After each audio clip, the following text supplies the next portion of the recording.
Looking for a car you can count on? At AutoMasters, we offer a hand-picked selection of used and certified pre-owned vehicles priced right and ready to drive. With easy financing and expert service, AutoMasters is your trusted dealership from test drive to keys in hand. AutoMasters, driven by trust, powered by service. Visit our website at automasters06.com or stop by today. And oh yeah, tell them Sonia sent you. She say sports. She say sports. She say sports. She say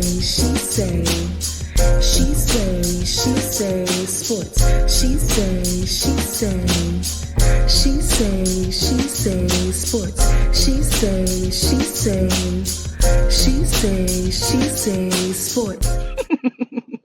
Hey y'all, it's your girl Sonia, and welcome back to She Say Sports. Please welcome the usual suspects, former NFL players, Cedric Donaldson and Jameion Spencer. What's up, guys? Happy New Year. Happy New Year. Glad to be back. It's been a long time. You know, Jay and I did one show last year. Well, no, the beginning of the season. Said stood us up. Said been getting dominated. Dominated by. Hey, these 12 and 9-year-old girls in their sports and school and my work and the wife. I mean, it's been crazy. I know. We're going to let you pass. And Jay was tell them about your new tailgating experience. Oh my God. Said. I dove into the tailgating world this year. I didn't know what I was getting into. I didn't realize that I'd never been tailgating before. And they took me through it. It was not collegiate. This was at Brandon. And it was at Brandon High. Ah, yeah. Look, and they do it big. You know, it's at the end of the end zone during the game. But I tell you this much: by the time the game started, I was wore out. Hey, welcome, man. Welcome to the world of tailgating, man. Now you got to get to a real tailgate, Jackson State. I know. We got to get them on that, man. Look, now, let me tell you how serious they were. So there was a big tailgate behind me. Mm-hmm. They had like 4 or 5 tents, right?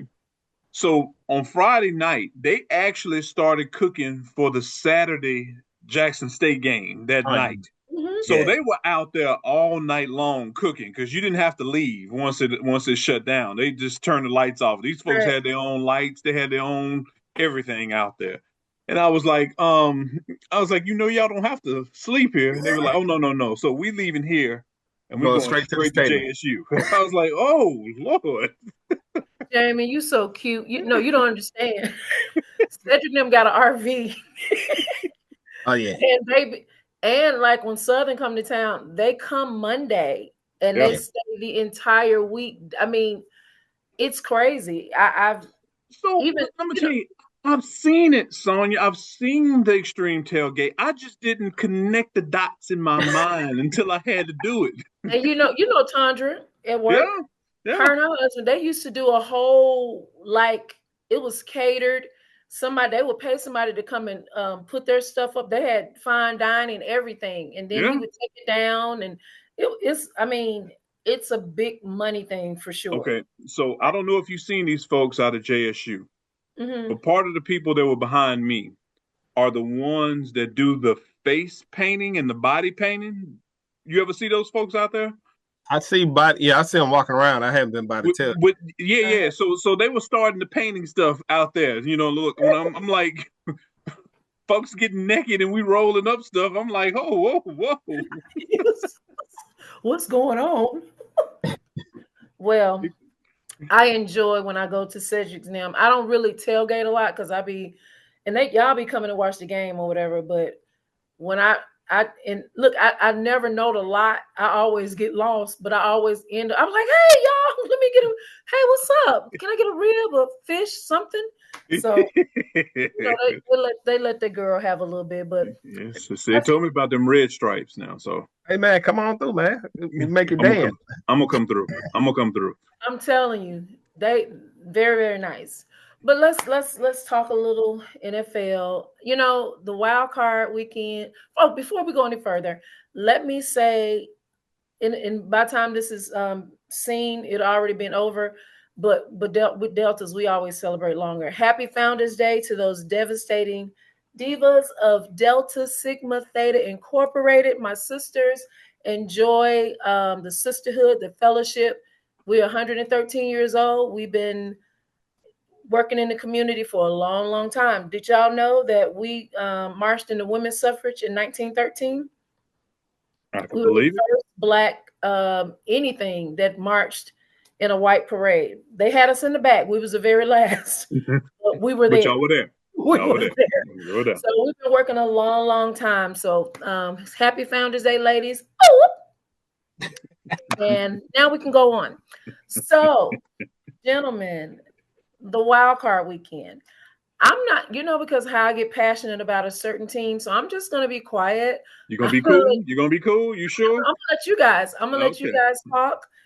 Cedric, we're going to start with you since you did play for the Bears. Tell the people when you played for the Bears and what were your thoughts on that game as well as all the other games this past weekend? I was with the Bears 2001, man. The Bears are... First of all, be positive before you start. I'm being positive. As positive as I can be. I'm not putting no money in. And put it like that. It was a good game. The game Saturday was great. I mean, I enjoyed it, but you always just waiting for that shoe to drop.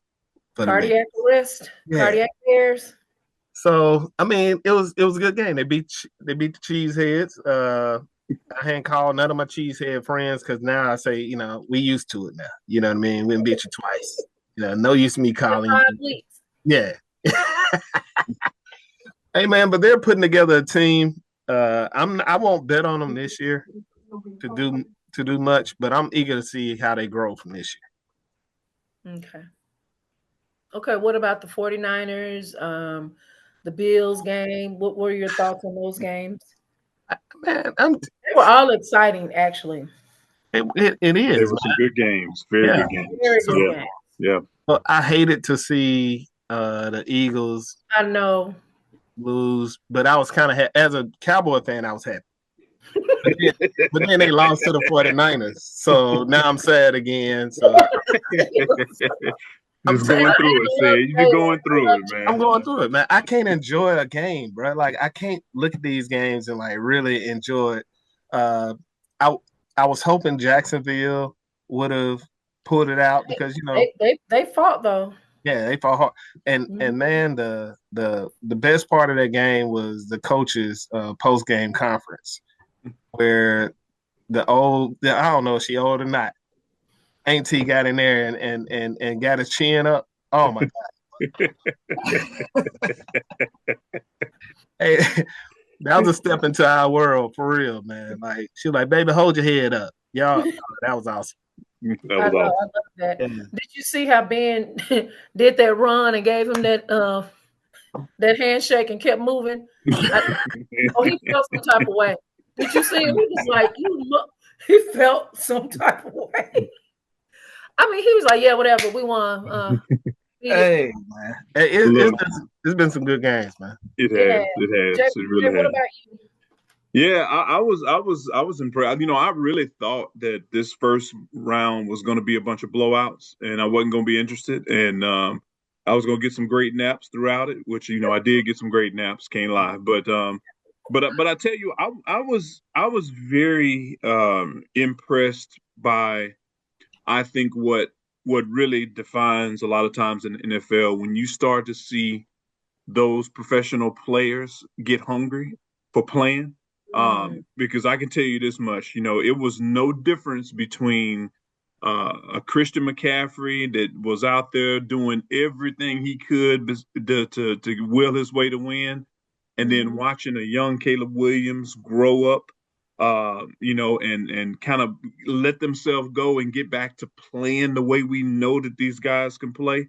I really enjoyed that. I really thought that they got extremely competitive, and it became personal to a degree, right? It was chippy in some of those games, and you could tell those guys cared that they wanted to win. And man, I loved it. I loved watching it. It got me hooked. It got me hooked all over again. Yeah. I know I said I wasn't going to say anything, but I have to say this. Because it was like my pressure was up, I turned the game. I was just like because when we was 21-3, Wade was 21-3 at halftime. I was like, you know what? I'm not finna let y'all steal my joy. I mean, I'm not finna do it. So I turned it, and was getting the notifications on ESPN on my phone. So when I saw we had got 16 points, I eased back over there to Prime. I was like, all right, let me go on and check it out. So then I'm looking like, oh my God, because stuff is happening. And then it was 27-24. And when they kicked that field goal and it was straight and then veered to the right, you finna laugh. I grabbed Nova Paul. I said, let's pray. Me and Nova started praying. She was like, she didn't know what was going on. Soon as we prayed, that's when we got that touchdown with DJ Moore. And when I say, oh my gosh, it was just like, I don't know. They can't be playing with me like this. It's too much. But I'm like you said, I wouldn't bet on them for sure. But I mean, dude, this is the best we've done in years, and the first time in the playoffs since 2010. So come on, get yourself together. Get a better attitude. I would be excited if I were a Bears fan like you. I would be excited. I can tell you what I respected and appreciated. To watch Caleb Williams throw those early picks in that game and not get up. He had the same look that, remember that look that you used to have when you done jacked up some stuff and you got to go sit on the bench alone and you like, right. I could appreciate the fact that young man came back in and kept swinging. And I'm talking about took everything out of his toolbox, like did all of those impossible throws, the off-center throws, the throws that we marveled at. I was like, look, he was going for broke. And to watch DJ Moore, look, the Warrior DJ Moore, I mean, come on. You couldn't ask for anything more. And, and those cats, they were infinite for the battle, man. And, I was loving it. I loved it. And just like Caleb said, and all teams need to look at it that way. We play 60 minutes of football. Yep. Period. Yep. And that was a lesson for me because I told you I was done at 21-3 at halftime. I was like, I can't do this. And you have to remember that. So we'll move on because we got to talk about the division rounds this week. But of course. Congratulations to the winners. And here we go, Bills and Broncos. So guys, Josh Allen is, he's coming off a dramatic tush-push game winner against Jacksonville. Can his superhero play style overcome a Denver defense that led the league with 68 sacks this season, Jameion? So okay, this is almost like a perfect storm game, right? Mm-hmm. You've got, in my opinion, almost the biggest setup of all time. And this game is going to depend on how well and how comfortable Sean Payton gets Bo Nix early on. I mean, we know Sean Payton has a magic about his sequencing or his script and his play calling, right? Mm-hmm. He can get guys in a comfortable, he gets them in a rhythm very early on. But here's the crazy part. As statistically good and as good as we see Denver's defense, it almost plays to Buffalo's advantage because Josh Allen, in my opinion, this year for the first time has not been good with a clean pocket. He's only been good when everything's broken down, right? He's only been good when he's got the pressure or he has to kind of grit it out. And as a result, he's beat up. He's nicked up. He's at that point where you feel like I'm about to put him down, and then all of a sudden he pulls out something. So in my opinion, you got to keep the ball out of Buffalo's hands.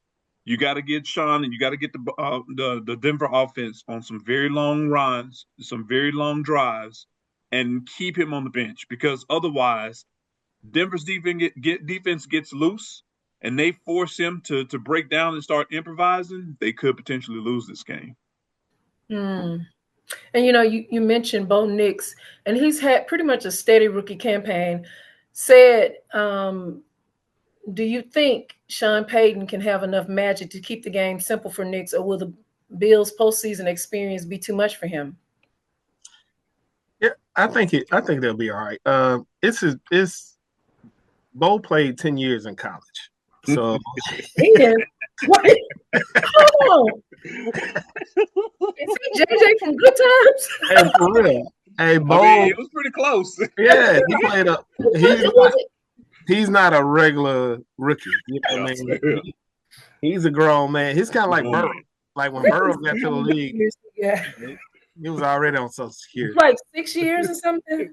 Yeah, he played was in that 7 or 8. He was in there a long time. You know why? And he started for a lot of them years. He started all his years at Auburn. He played all the years over at Oregon. So, yeah, Bo was in there for a while. It's 5 seasons. It's just, what made it look long because of COVID. I thought he got the COVID season. No, he got the COVID year, and he was there like 7 years because he played his years at Auburn, and then he transferred up to Oregon and played like 3 or 4. 2021, he was at Auburn. 2022 to 2023, he was with Oregon. He did. He only played 1 year at Oregon? He only played 1 year at Oregon? I thought he played 2 years at Oregon. I thought he did too, but that's what they're saying on here. I don't know. It seemed like he played 100 years. Yeah. But that's what I'm saying. COVID made everything seem so long. I don't know, but go ahead. I think Sean Payton he's a good coach. Even though I don't like him the way he did Russell Wilson, man, I still hold it against him. But I think he's gonna have Bo Nix ready. But I think, like what Jameion said, it's hard to pressure big boy like that. He's gonna take off running, and then all of a sudden you can't tackle him no way. Like I don't know. The experience, I want to give it to Buffalo. I know my brother and Sean Blackman is gonna kill me, man, but it's hard for me to go against Buffalo in the playoffs unless they're playing the Chiefs. Well, you don't have that problem this year. Yeah, I don't have that problem. So it's gonna be good to see, man. And just like you, analysts, Bill Barnwell are already picking the Bills to pull the upset on the road. Is Denver being disrespected as a weak number 1 seed, or is Buffalo simply the most dangerous number 6 seed in NFL history, Jameion? Yeah, I think disrespect is real, to be honest with you. Because I think, even when you look at Denver, if Denver was playing anybody else, they would be easily a 5 or 6 point favorite, right? But because they're playing Josh Allen, and Josh Allen has been, we deeming him Superman, but I'm gonna tell you, I think he is in scramble mode, and like we've seen in the past, I haven't seen Buffalo's offense really get into that rhythm that we've historically seen them get into. Now, could that change this week? I don't see it. I think Denver's defense is just a little too good. They're a little too more disciplined and young and ready to fly around and hit. The only thing I can see making them stub their toe right now is that off week.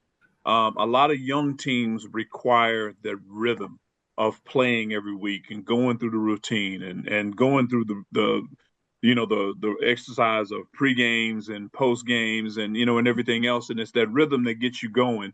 And a lot of times when you disrupt that rhythm, that's what usually gets them into trouble very early on in games, right? Right. So, I think the disrespect is real. Buffalo is a very dangerous wild card, if not 6 seed, 7 seed, something like that. But I still believe that Denver could really pull this off if they just come out and they play their game the way that they know how to play. As long as they can get back into that where they were in that week 16 and 17, I think they'll wipe Buffalo off the map. As long as they keep it exciting. And, with Buffalo, because they always make it very, very close. I mean, do you think their window is closing soon, or just keep pushing every season. Yeah, so they've changed. Sean McDermott. I think in the years past, he's had probably one of the better game plans walking into every one of his games. Right, his teams have been prepared and ready, but they've always had that one thing they've been missing, and it's that key mistake that happens at a crucial time.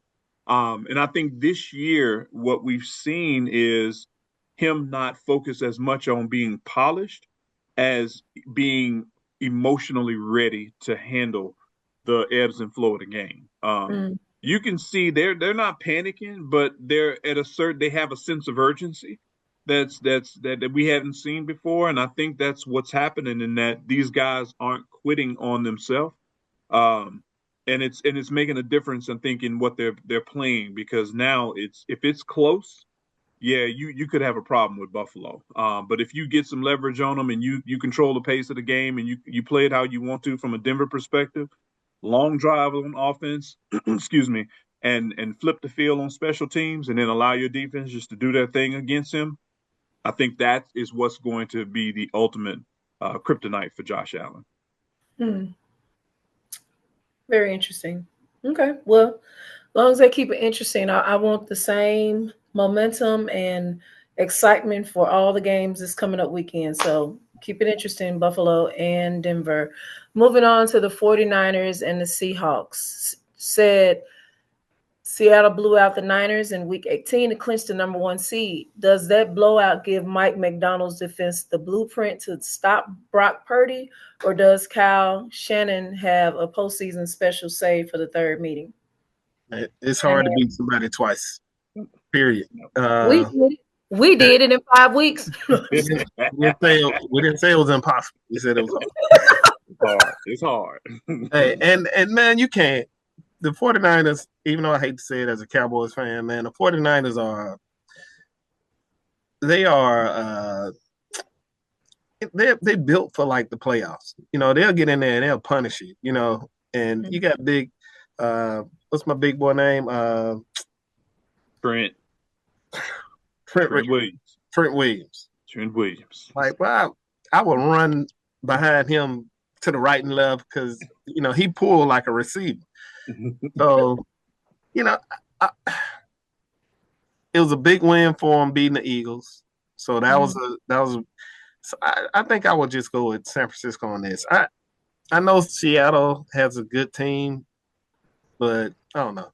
Playoff time, man. Playoff is different.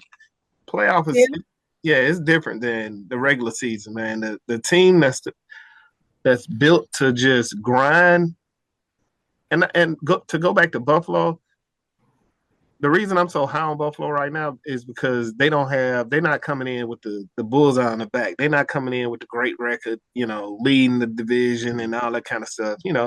They just have, you let Josh Allen get out there and play like he's in the backyard. He's gonna make something happen. And I don't think this is their best team. But yeah, I agree. Yeah. So I think that's happened to the 49ers all these years. They've been good. They've been coming in. Everybody's been hype about them. This year, they kind of limped in. But they knocked out the Eagles first. I just see them making a move, man. That's a team I would say watch out for. So I'm gonna swing the other way, and look, I'm gonna lean more towards Seattle because even though I see the 49ers, I see that same thing. Yeah, they're a veteran team. They're built for the playoffs, but they've had a lot of injuries. They remind me of that Detroit team last year. When you take Fred Warner, which is really the brains of that defense, and Robert Saleh knows that, right? And watching how they've lost Bosa.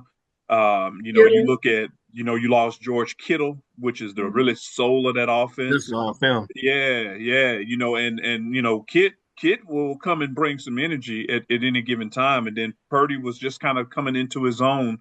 I think, it's a lot to overcome. It's a lot to overcome from a defense. And I don't know if you had a chance to watch Seattle very many times, but they remind me of that Legion of Boom. Right?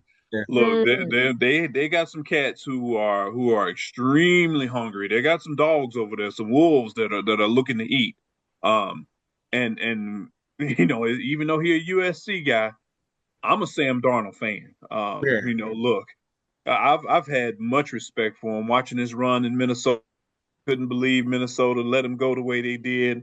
Watching what he's doing this year, I mean, he is just playing the game. And you see it like with a Joe Flacco or old man Rivers coming back this year. Mm-hmm. It's when you get a flow like that going, it's very hard to stop it because of the fact that you aren't doing anything really gimmicky or special. I mean, you're just taking what people give you. Every play that's called has some level of default or falter in it.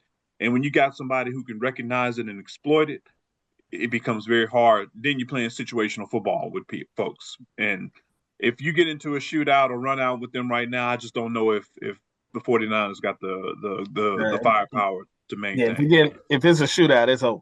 Yeah. And they're going to be in a hostile looming field environment. You don't know anybody that can step up to prevent Jackson Smith-Njigba, I can't say his last name, from taking over the game. Man. Nobody? I mean, it could. Well, I ain't gonna say it can ever happen, but you know what? I would think it would have to be a lot. You're talking about all the stars aligning.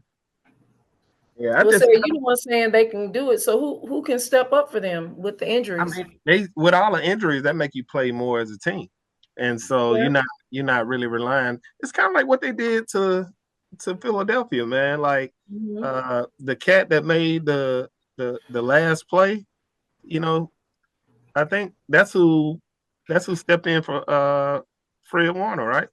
Yeah. Yeah.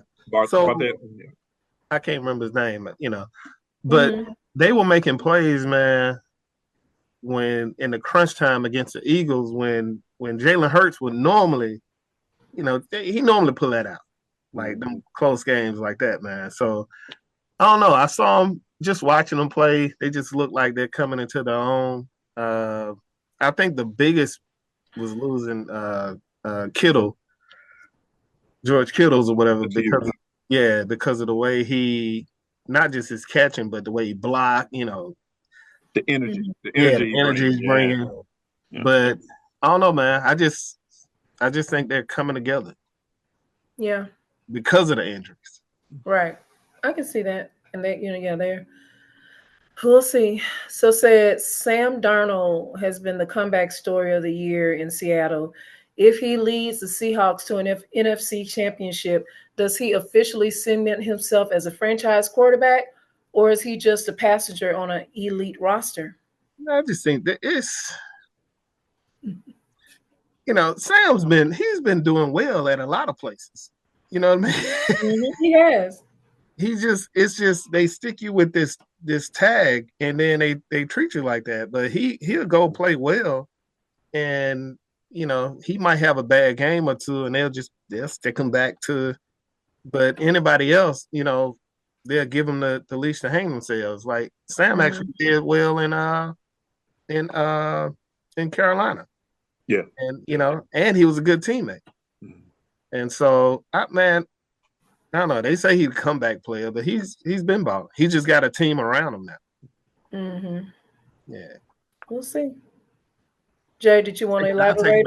I'll take him with the Cowboys if we get rid of Dak. Oh, now he want to get rid of Dak. Yeah, I want to get rid of Dak. We need some draft picks, man. It's taking you a couple of years. That's my secondary team. After they gave him that 40 million, was it? No, 80 million. I was like, I ain't been right with him since, because I'm like, it's like he got worse, but we're not going to talk about the Cowboys right now. Jay.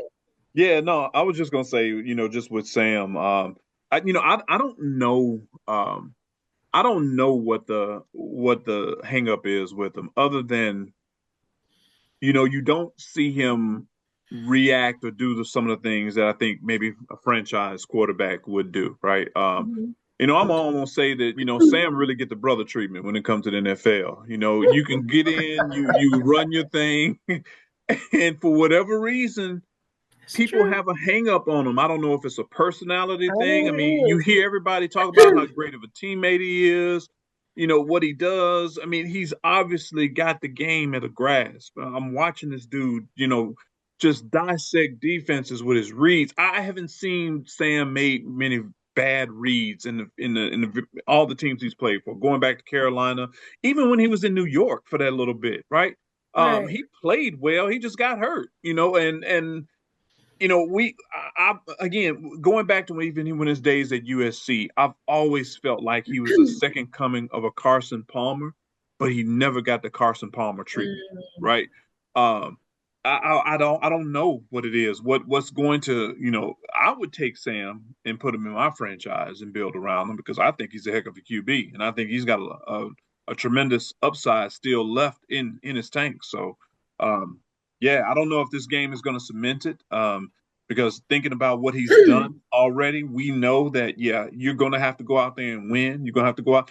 But the problem is it's not all on him. I mean, he's got a cast around him. He got Walker in the backfield, Charbonnet. He got, Jackson and Jigba. You got a ton of receivers. Those tight ends they got, Bruner and the other kid that they got up there. Man, they got some ballers out there. So, it's one of those that, you take what they give you and you let the rest ride. But yeah, I don't know.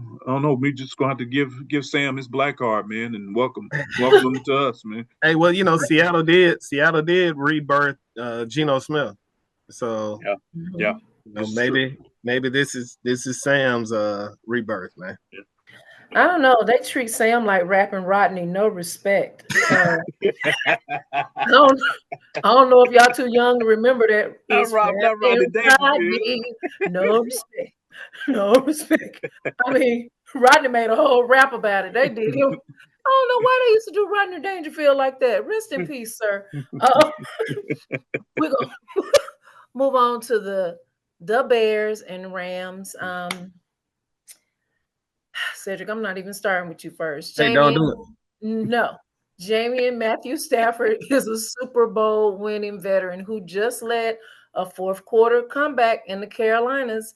Caleb Williams is a rookie who just led the biggest playoff comebacks in Bears history in a do-or-die fourth quarter at Soldier Field.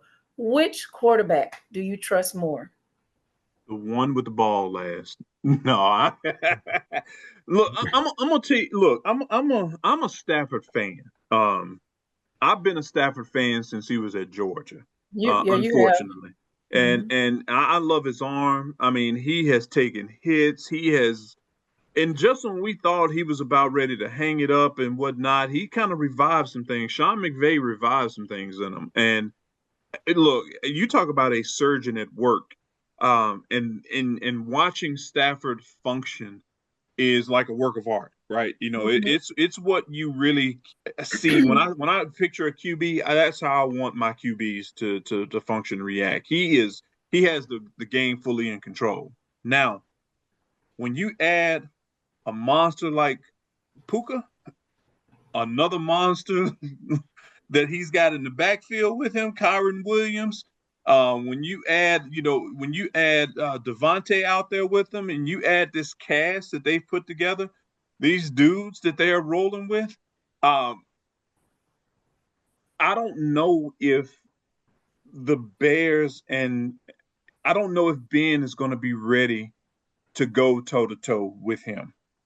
Because I don't think that if you allow LA to get out in front, that's going to be a hell of a gap to catch up with, right? Because I don't see anybody slowing that offense down the way that they have in the past, right? You got Jordan Love to make some big mistakes.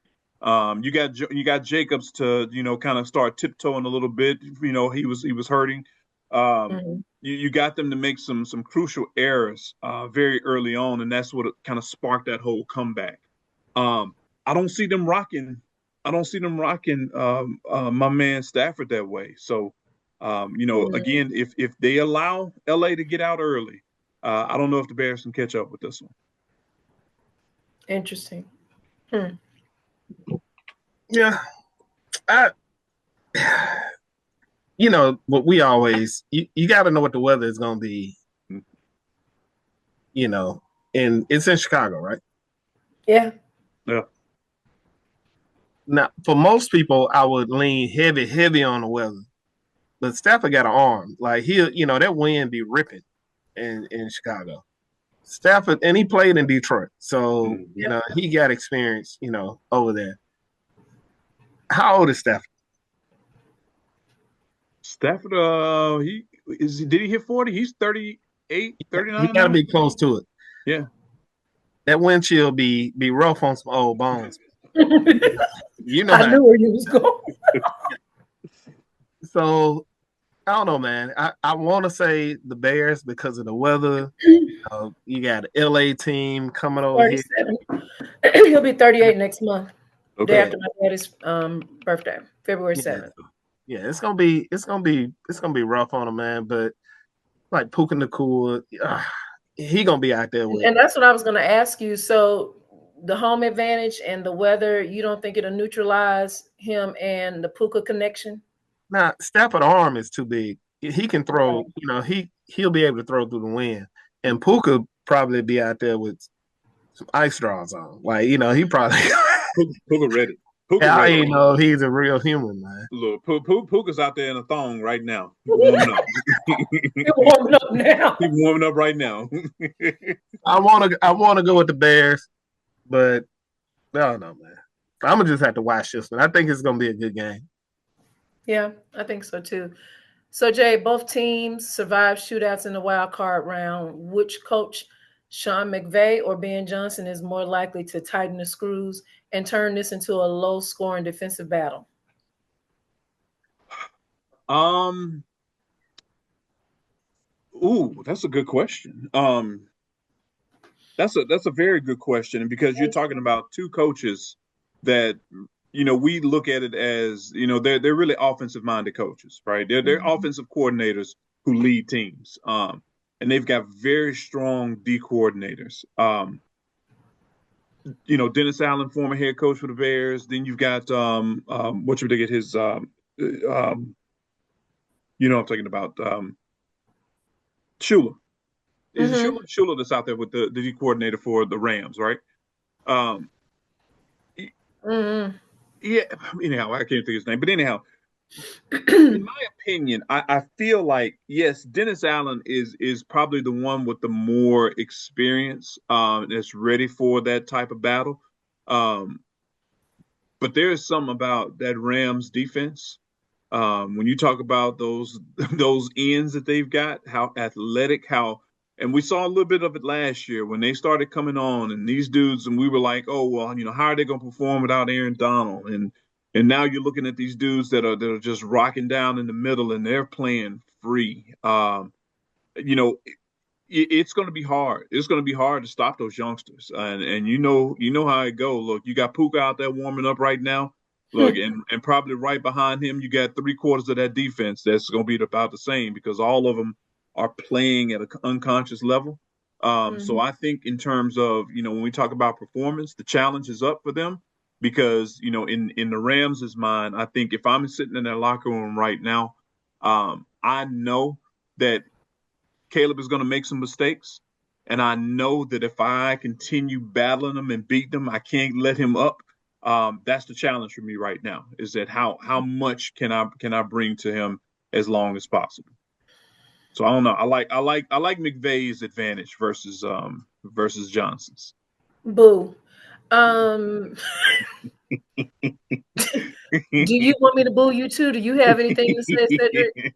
Hey man, I'm torn. I want to go with the Bears, like I said earlier.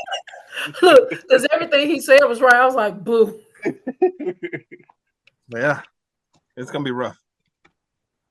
That's all you have to say. Like I said. Hey, on both of them though, it's gonna be hard on. Oh, okay. Yeah. Yeah, it's gonna be hard on the Rams, especially if that weather is Chicagoing. -9. Yeah, it's gonna hurt. It's gonna hurt. It's gonna hurt. I've been going to Chicago three times a year since I was 2 years old, especially, growing up, my family. And one Christmas, it was, I've never, we went to the mall. My aunt would take us to Evergreen. But it was snowing. I said, no, let's ride the bus. And they was like, my cousins was like, are you sure? because they used to this. So I was like, I said, it's so beautiful. I just want to walk. I mean, it's gorgeous. Yeah. So I had never ridden the bus, I don't think, in Jackson, J-Tran, but I know from my understanding, they be on time. If it's 11:15, they there at 11:15. Baby, we have been standing out there for 45 minutes. When I say that hawk beat the heck out of me, I'm talking about it was, and then I had the nerves to have on the wrong coat, a Jackson coat. And my cousin was like, no, you need to put this on. If I hadn't had that on, I would have froze to death. But so saying all that to say, if you're not used to that, and like you said, Matthew did play for the Lions, he has a little experience and advantage probably with the other guys, but I don't know. But I don't know. It's gonna be this is a game you just don't know until it's time. I think who Vegas got? The Rams. I need to look. Because that line was tight too. That line was very tight. Let me see. Yeah, no, I don't remember right off. Yeah, I think it was them though. But anyway, Rams are favored typically 3.5, 4.5 points. 3.5. Okay. Okay. Well, we shall see. I am not really, but I'm just using the phrase. I'm betting on my Bears. Go Bears. I'm not spending a dime. I'm on a financial fast, and they're not going to take my coins. I'm sorry. Go Bears. So the winner between the Steelers and the Texans will meet the New England Patriots. Jay, Coach Mike has the Patriots back Mike, what's his last name? Vrabel. Yeah, Vrabel. Has the Patriots back in the divisional round after a dominant year under Drake Mike. Regardless of the opponent, is this Patriots defense which shut down Justin Herbert, the most feared unit remaining in the AFC. And they've been quiet too. They've been really, really quiet. I didn't even know that they had the record they had until like 3 weeks ago. And I was like, what? Yeah. I wasn't interesting. Yeah, so okay. The problem I have with the Patriots. The problem I have with the Patriots is the same problem I had with the Bucks when they got rid of Tony and they brought Gruden in and then they went and won the Super Bowl. This is really Mayo's team, right? This is Jared's team that he started putting together. Unfortunately, they just didn't give him a shot. They didn't give him his due. Vrabel, yes, good coach, energetic, but I mean, you're walking into, in my opinion, you're walking into jumping into your first car as a Corvette, and I don't even think he's figured out how to hit fourth and fifth gear yet. He hadn't even figured out how to let this thing rip the way it's supposed to. I know Drake May has been having a great season. Henderson has been off the charts, and I think that's been all attributed to what May's success has been attributed to what Henderson has done out of the backfield, because that running game is something that they hadn't seen really since the days of Corey Dillon and a lot of those older cats that were there, even Kevin K. Falk and those guys when they were there. But it's crazy to think that, yes, they've been playing very, very disciplined football, very energetic football, fundamental football. And I know everybody gets all excited about it, but I don't know. I just hadn't bought into it with the Patriots yet. I'm really thinking if they get into kind of a slugfest, a running match with somebody, I'm just curious. I don't know if they can withstand where they are. They've got the defensive backs to do it. They've got the defense that can do it. I don't know if Drake May is ready for that stage yet, though, in my opinion. Say it. I'm looking like I knew there was 14-3, but I was just trying to see who beat them. I know. It's just like I'm like when I say quiet, they was so. Hey, they actually lost to the Raiders this year. Yes, they did. Yeah. But that was fluke. That was fluke. Yeah, it was the first game, and then they lost to the Steelers. Man, I think that's it. You know what? I don't know what to say about it. I do feel I just didn't even watch them really this year because Me either. I didn't really watch them because I was thinking, oh. But I am wondering, like, all right, he came from the Titans. It was trash when he was there. I don't think they was as trash as they are this year, though. Like this year, boy, they rough. They terrible. Yeah. But Mayo did do a good job of establishing some talent. He came in, I don't know, man. I just don't. I'm eager to see this game. Me too. But tonight is going to tell who play them, right? Yeah. And I'm torn. Steelers of Houston. Yeah, and I'm torn on that because if Tomlin don't win this game, yeah, he probably out of there. Yeah, I think they at his neck. Like he need to win, but I also want the old Birmingham native over here, the Miko Ryans to win. Yeah. So I'm torn, man, but either one of them want to beat the Patriots. So if it's the Texans, CJ Stroud has never won a road playoff game. Can the Texans' explosive offense travel to Foxborough and handle the Bill Belichick's disciple schemes that Favreau is running? He is not Bill Belichick, so we, Bill Belichick could disciple.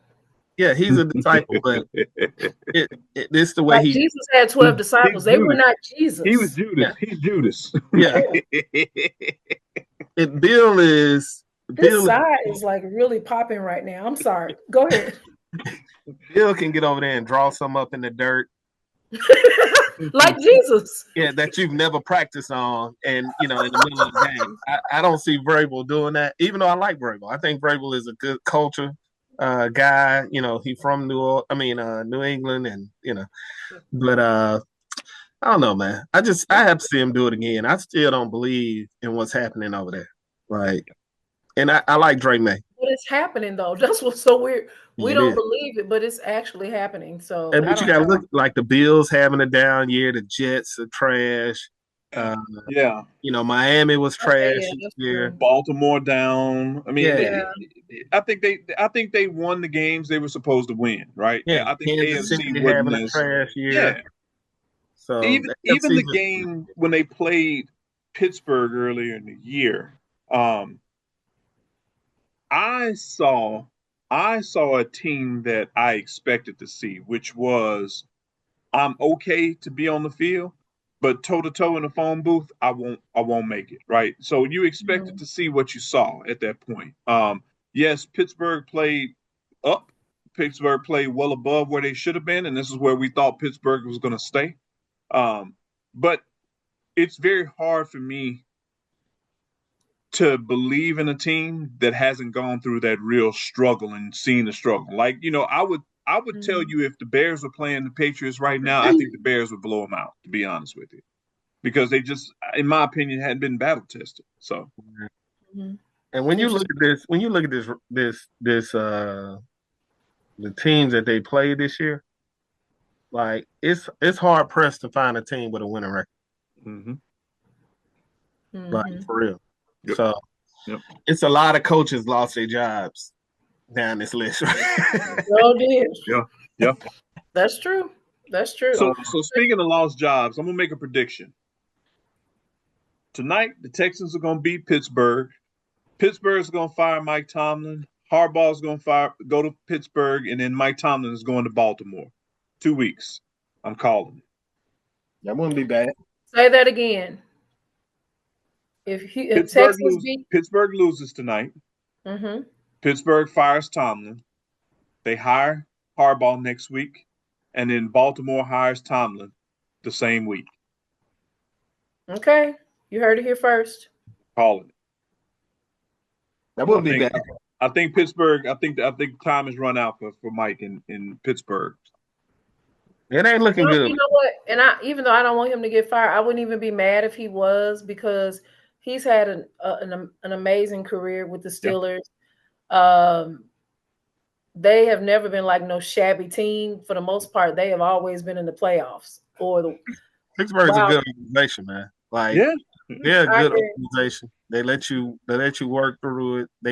He the third or fourth coach? Like, he's third or fourth. I mean, you're right. So I appreciate how they allowed him to grow, make mistakes, and so I don't even think he even tripping. So I think a lot of people will be like, okay, if they had fired him like 10 years ago, then I would have a problem. But he has had a great run with the Steelers, so I wouldn't even be mad. Jay, if the Steelers win, we get Aaron Rodgers versus the Patriots in the playoffs. Is there any narrative more compelling than Rodgers trying to win a Super Bowl in a Steelers jersey while facing the team that dominated his prime? So, football Jesus. Football like Jesus.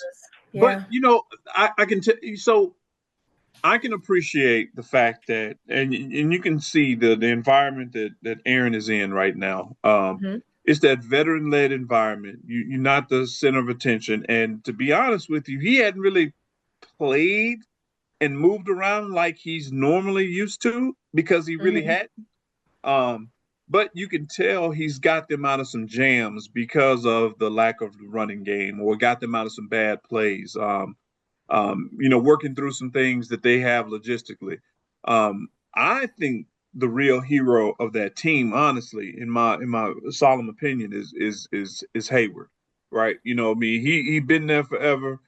I mean, this dude is just the rock that sits in the middle of that defense year after year after year. And when you watch him come off the ball and battle the way he is battling, that defense can't do nothing but follow that dude. Right. And their offense, in my opinion, is just average. I watched him run multiple failures on, tush pushes and all this gimmicky stuff. And I wanted to see DK really do well with a decent QB.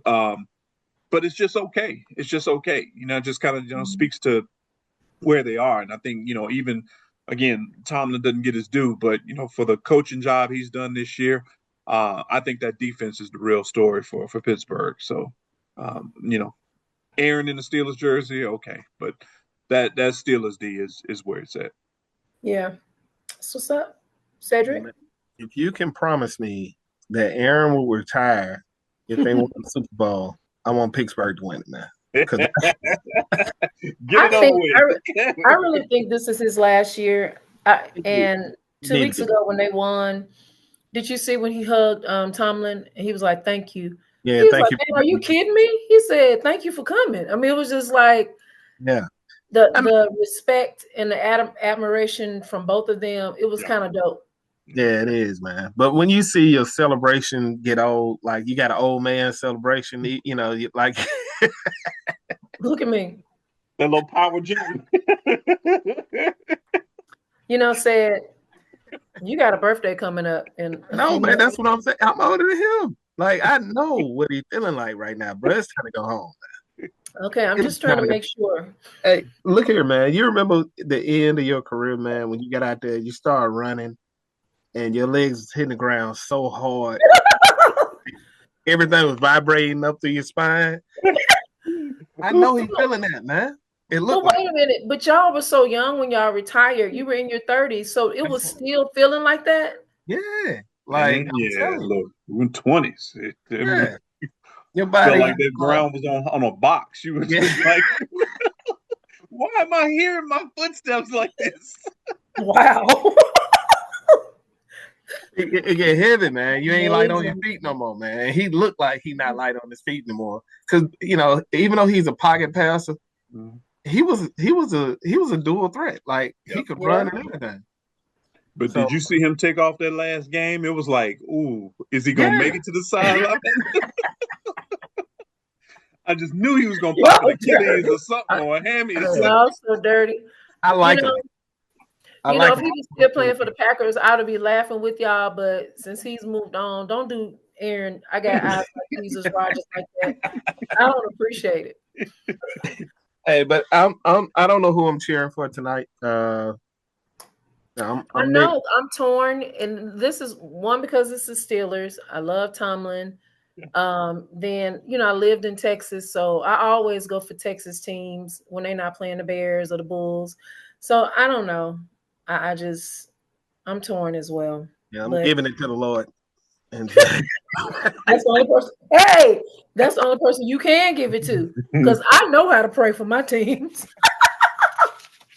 I want to see Miko. I want to see Miko go deep. I want to see the youngsters start to come out. Will Anderson, that defense they got, the Neil man, they're stacked. They're stacked over there, and I want to see what Houston can do, man. Yeah, I'm a fan of Sting. So I would love to see him do his thing. I had to spend some time with him at Kevin Falk house before the draft, and the kid knew he was good, but like the way he talked, he was like, "Man, you really think?" I'm like, "What?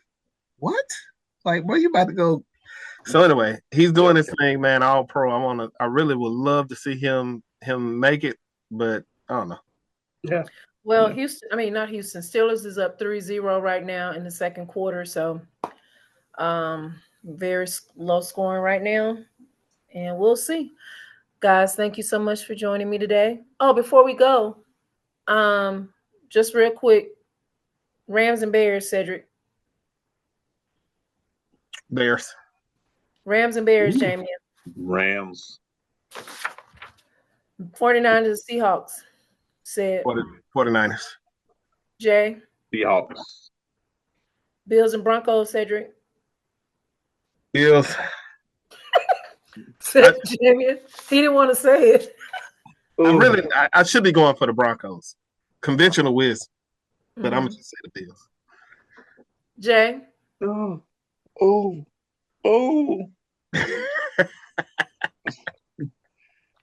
That's a rough one for me. No. I'm gonna go Bills too. Yeah. Okay. Houston Steelers.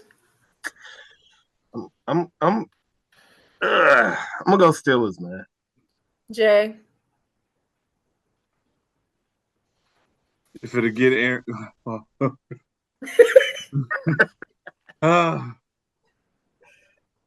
Come on, Texans. Come on, Houston. Let's take it home, baby. Let's take it home. All right. Let's take it home. Awesome. Guys, thank you so much for joining me. As you know, we play a game before we go called What You Know. And that's a way for the listeners and myself to get to know you better, even though I know you clowns. I'm going to ask you a few questions, and you choose the one that best fits you. Cedric, what is the name of this is going to be fun with you. What is the name of the Jacksonville Jaguars mascot? Is it JJ DeVille, Jackson DeVille, Jason the Jag, or JJ Jags? You know what? I have no idea. Duval. Jackson. Yeah, I'm going to say it should be Duval. Yeah. That's what it should be, Duval. Yeah. It is Jackson DeVille. Gaxson. DeVille. Okay. DeVille. That sounds close to Duval. Right. Jameion, which two teams did O.J. Simpson play for? Was it Bears and Lions, Bills, 49ers, Saints, Oilers, or Colts and Raiders? Bills, 49ers. And those two teams are in the divisional round. Yes. Well, yeah, that's right. Said, which team had two quarterbacks named Billy Joe in 1999? Was it Saints, Buccaneers, Rams, or Titans? I'm going to go with the Saints today. I know they had one Billy Joe. Billy Joe Hobart. And Billy Joe Tolliver. What's the other one? I don't know. It's only two. So I don't know. I just Billy Joe. I didn't deep dive in that one. I figured y'all would know. I was like, they're gonna know this crap. Yeah, Joe Hobbs, look, one of the hardest throwers ever. Couldn't control that damn arm. Break your fingers. Jay, when did the Baltimore Ravens win their first Super Bowl? 2009, 2001, 1999, or 2013? Baltimore Ravens, it would have been 01. That is correct. Yeah. That is correct. Said, what is the nickname for the 1967 championship game between Green Bay Packers? I know we were in Dallas Cowboys. I know we were still with Jesus. Be quiet, pupil. Was it Green Bay Packers and the Dallas Cowboys? In 1967. Was it the Ice Bowl, the Frigid Bowl, Freezer Bowl, or would you stop it, Jamie? I'm You with the Ice Bowl. Or Blizzard Bowl, because he told you. Nah, that's the only one I ever heard of. Because I made those other ones up. Here go, Jameion. Last question, Jameion. Who is the only commentator to call a Super Bowl on all 4 major networks? Jim Brown, John Madden, Jimmy Johnson, or Terry Bradshaw? I'm gonna go John Madden. That is correct. You all made 100. Well, Jameion got a 95 because he cheated. I didn't know the first one, DeVille. Oh, that's right. Oh, I forgot. Well, you made a 95 too. It's Duval. Yes. We're gonna rename him. Is it Duval? Guys, thank you so much for joining me. Let's review. Super Bowl, week before Super Bowl, I guess, and see what's going on. We'll see what we have, and we'll also remember what Jameion said regarding Tomlin and Harbaugh. Tomlin to the Ravens. Harbaugh to the Steelers. And Jameion, college coaches out here beating people up. I just want to put that in the ethos. I love it. Freeman, let's go beat up some more. Look, guys, you can follow me. Look, that's that college playoff snub frustration. Look, we're gonna show y'all. Look, if y'all snubbed us, then Miami better damn win it. Indiana. Oh, Indiana got that though. They're gonna win. You don't think so? Oh, I'm going Indiana. Baby, Indiana the best team in the country right now. I'm sorry. You better win it. Better win it. I'm trying to tell you. If y'all left me at it, Indiana's the only team that Bo Nix can sit in on. Guys, you can follow me on Facebook at She Say Sports. Instagram, She Say Sports 23. And please subscribe to our YouTube page, She Say Sports. Well, that's my show for today, our show for today. Until next time, this is Sonia, Jameion, and Cedric with She Say Sports. She say sports. She say sports. She say